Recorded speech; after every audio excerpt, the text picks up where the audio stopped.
आप देख रहे हैं सत्य हिंदी और मैं हूं आपके साथ कृति सिंह भदौरिया। आइए रुक करते हैं इस वक्त की बड़ी खबरों की ओर।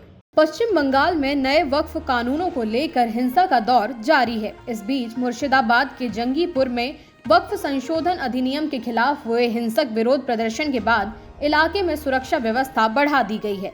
बंगाल पुलिस के अनुसार जंगीपुर के सुती और शमशेरगंज इलाकों में स्थिति अब नियंत्रण में है। इस बीच मुख्यमंत्री ममता बनर्जी ने उपद्रवियों पर कड़ी कार्यवाही करने का निर्देश दिया है।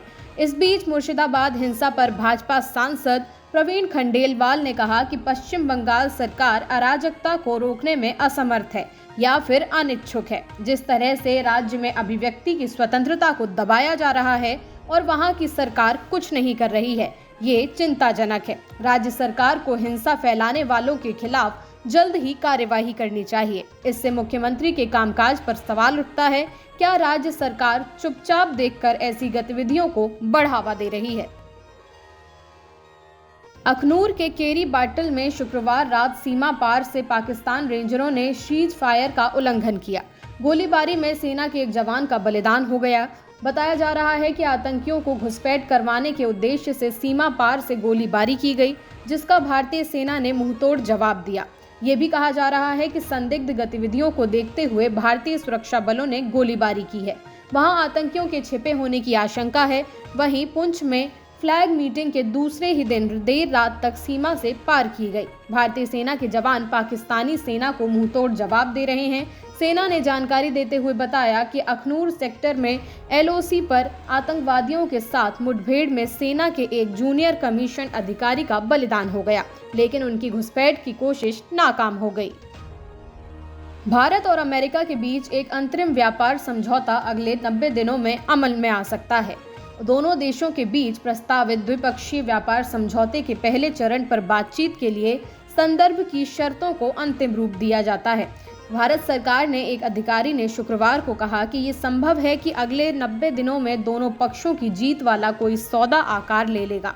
अमेरिकी राष्ट्रपति डोनाल्ड ट्रंप ने बुधवार को भारत सहित प्रमुख व्यापारिक साझेदारों के लिए अधिकांश टैरिफ बढ़ोतरी पर 90 दिनों की रोक की घोषणा की, जबकि चीन पर शुल्क बढ़ाकर भारतीय निर्यातकों को अस्थायी राहत प्रदान की। भारत और अमेरिका ने फरवरी में इस साल के अंत में संपन्न होने वाले व्यापार सौदे के पहले चरण में काम करने पर सहमति व्यक्त की, जिससे उद्देश्य 2030 तक $500 अरब के द्विपक्षीय व्यापार लक्ष्य को हासिल करना है। टैरिफ युद्ध के बीच शुक्रवार को अमेरिकी शेयर बाजार में उछाल आया। हालांकि अमेरिकी डॉलर के गिरते मूल्य और वित्तीय बाजार के उतार चढ़ाव ने संकेत दिया है कि अमेरिका और चीन के बीच संभावित टैरिफ वॉर से बाजार में डर का माहौल है।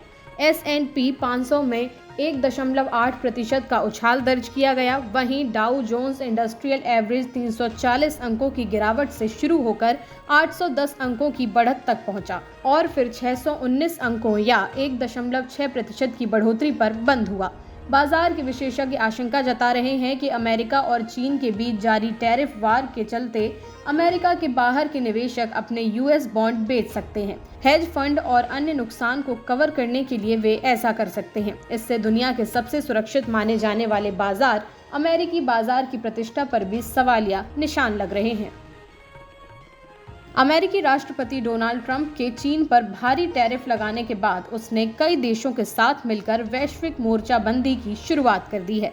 चीनी राष्ट्रपति शी जिनपिंग ने न सिर्फ अगले हफ्ते दक्षिण पूर्व एशिया के 3 देशों की यात्रा करेंगे, बल्कि उन्होंने यूरोपीय संघ से अमेरिका की एक तरफा धौंस का विरोध करने का आह्वान किया। उधर यूरोपीय संघ ब्लॉक में जुड़े फ्रांस ने कहा कि चीन एक व्यापार भागीदार के रूप में अमेरिका की जगह नहीं ले सकेगा। फ्रांस के प्रधानमंत्री फ्रेंकोइस बायरू ने कहा है कि ये सोचना भोलापन और खतरनाक है कि चीन एक व्यापार भागीदार के रूप में अमेरिका की जगह ले सकता है। उन्होंने चीन से दोस्ती को खतरनाक बताते हुए यूरोपीय संघ के सदस्यों से वैश्विक व्यापार तनाव के मौजूदा माहौल में एक साथ रहने का आग्रह किया। टेक्नोलॉजी की दिग्गज कंपनी एप्पल ने अमेरिका में ट्रंप सरकार द्वारा लगाए गए भारी टैरिफ से बचने के लिए भारत से करीब 600 टन आईफोन यानी लगभग 15 लाख यूनिट्स चार्टर्ड कार्गो विमानों के जरिए अमेरिका एयरलिफ्ट किए हैं। ये खुलासा रॉयटर्स की एक रिपोर्ट में हुआ है। पूर्व राष्ट्रपति डोनाल्ड ट्रंप ने चीन से आने वाले उत्पादों पर 125% तक टैरिफ लगा दिया है, जबकि भारत से आयात पर ये दर 26% है। भारत वाला टैरिफ फिलहाल 90 दिनों के लिए स्थगित कर दिया गया है, लेकिन चीन पर लगने वाला भारी शुल्क अभी भी लागू है। सूत्रों के मुताबिक एप्पल ये टैरिफ लागू होने से पहले ही माल अमेरिका पहुंचाना चाहता था।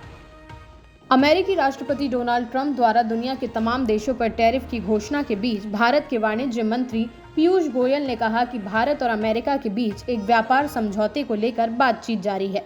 उन्होंने स्पष्ट किया कि भारत के हित सर्वोपरि रहेंगे और किसी भी दबाव में आकर बातचीत नहीं की जाएगी। गोयल ने मीडिया से बातचीत करते हुए कहा कि मैंने पहले भी कई बार कहा है कि हम बंदूक की नोक पर डील नहीं करते।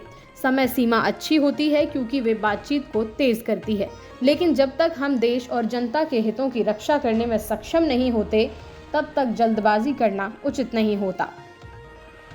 अमेरिका में 30 दिनों से अधिक समय से रह रहे विदेशी नागरिकों ने अगर एलियन रजिस्ट्रेशन एक्ट के तहत रजिस्ट्रेशन नहीं कराया है तो उन्हें जेल हो सकती है। प्रेस सचिव कैरोलाइन लेविट ने शुक्रवार को कहा, एलियन रजिस्ट्रेशन एक्ट के तहत रजिस्ट्रेशन की आज अंतिम तारीख है।